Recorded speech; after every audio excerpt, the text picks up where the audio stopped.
A narcissist spends most of their life running away from the consequences of their actions, believing this escape will last forever. In doing so, they become accustomed to being extremely arrogant and walking over other people, never thinking for a second how their actions impact others. As long as it does not affect them, it's none of their concern, none of their business. But when the direction of the winds change, when the universe and situations force them to face the consequences of their actions for the first time, they get hit at a core level.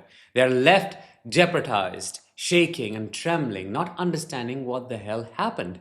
Their false reality, their delusional understanding that said they do not have to take responsibility because nobody is powerful enough to hold them accountable, suddenly shifts and is challenged totally. Then they do things that expose them further. That's what we are going to talk about today. I'm Danish, a narcissistic abuse recovery professional. Welcome to my channel. The topic for today is what happens when a narcissist faces consequences for their actions for the first time. To understand it better, we need to examine how narcissists typically function in the world. But before we do, a small request. We're just 500 followers away from 500k. It's because of your support and help I've been able to get here. So let's get it to 500k as quick as possible. Subscribe if you have not already. I really appreciate that. You see, narcissists operate like emotional bulldozers, walking over the emotional bodies of thousands of people,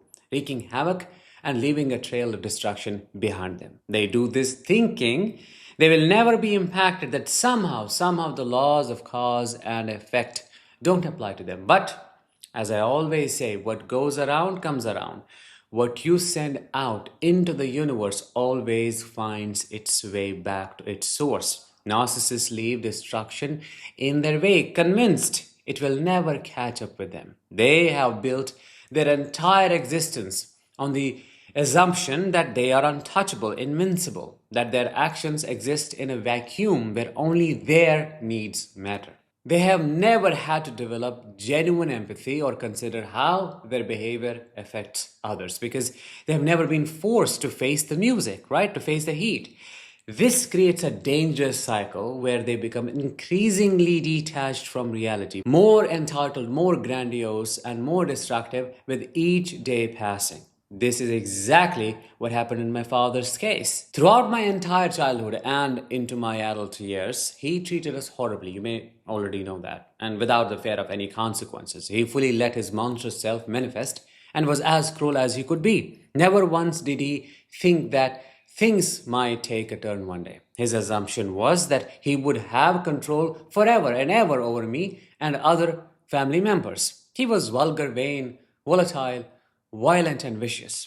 From physical to psychological abuse, he did everything a narcissist potentially could do to destroy relationships that he never let build in the first place. He never showed up in any capacity as a father or as a husband. When I grew up and slowly built the courage to take a stand for myself and for my mother, who's a covert narcissist but also a victim of his extreme torture and abuse, his reaction was one of complete disbelief. The first time I pushed back, I didn't even make eye contact with him. In one instance, he wanted to take away my phone and break it. I simply said, "No, I won't let you." Even though I was terrified of him, I said something back.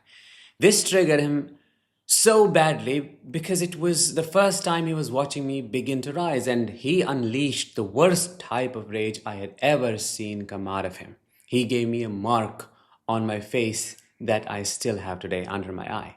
He almost dug the nail of his index finger into my face, leaving a permanent mark. I could not believe my eyes and ears because this level of violence was extreme even for him.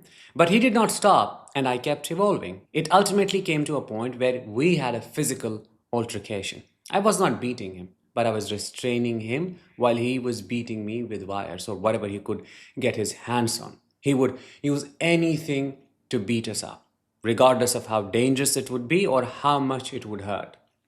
That day, I did not allow him to continue. When he faced consequences for the first time, those consequences were dire. The primary consequence was that I exposed him openly and loudly. I was not afraid of neighbors hearing anymore. I made sure everybody heard my voice, especially what I was saying, because I was not speaking from a place of fear. I was speaking from a place of righteousness. I told him exactly who he was, how he had been behaving, and how he was going to continue being. I did not verbally trash him. I just spoke the truth. But that was not the ultimate consequence. That was the beginning. The ultimate consequence is this: I left him. I'm his only son, and despite doing very well for himself, because he never spent money on us and accumulated wealth, it is of no use because he is alone. He knows his destiny is to be sonless, to have nobody around.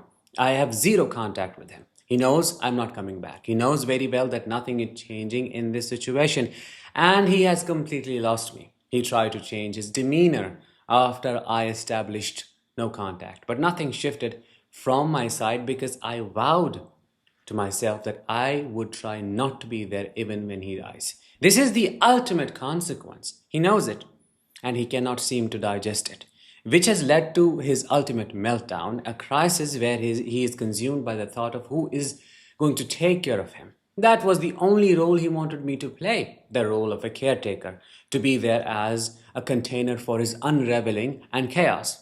Somehow, deep down, they know they are going to fall apart because their karma is bad. This is why I say the ultimate consequence to a narcissist is your absence. It is not what you do, it is what you do not do. When you leave them alone with themselves, that is when they face the reckoning for the first time.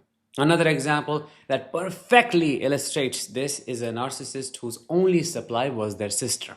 Everything in this narcissist's life was copied, stolen, and taken from their sister because the sister was grade A supply. The sister was literally their lifeline, their source of identity, achievements, and even personality traits. When the sister finally left, the narcissist literally started unraveling before my eyes and started falling apart because their entire existence had been built on mimicking someone else. Their life lost all its color when the sister went away, and for the first time, they faced the consequences of their parasitic behavior, which they could not tolerate at all. They collapsed and became majorly depressed because they suddenly realized they had no authentic self to fall back on. The reason this hits them so hard is because they have never developed a genuine sense of self. They have false self. Their entire identity has been built around controlling and manipulating others.